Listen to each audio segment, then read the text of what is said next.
இணையதளம் மூலம் போதை வஸ்துக்களை இளைஞர்கள் வாங்கியது தொடர்பாக இந்தியா மாற்று நிறுவனத்திற்கு தமிழக போலீசார் நோட்டீஸ் அனுப்பியுள்ளனர்.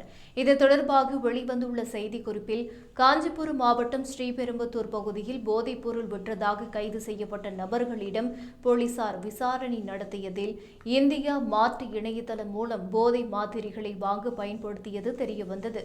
குறிப்பாக மருத்துவர்களின் உரிய பரிந்துரை சீட்டு இல்லாமல் இந்தியா மாற்று இணையதளம் மூலமாக வலி நிவாரண மாத்திரைகளை வாங்கியுள்ளனர்.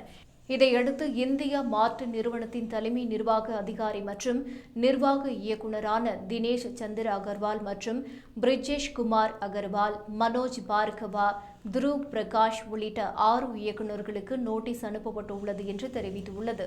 மேலும் சம்மன் அனுப்பப்பட்டவர்கள் நேரில் ஆஜராகி விளக்கம் அளிக்க வேண்டும் என்றும், ஸ்ரீபெரும்புதூர் வழக்கில் மட்டுமல்லாமல் பல்வேறு வழக்குகளில் கைது செய்யப்பட்டவர்கள் இந்தியா மாற்று நிறுவனத்தின் மூலம் போதை மாத்திரைகளை வாங்கியது தெரியவந்துள்ளது என்று தமிழக போலீசார் தெரிவித்தனர்.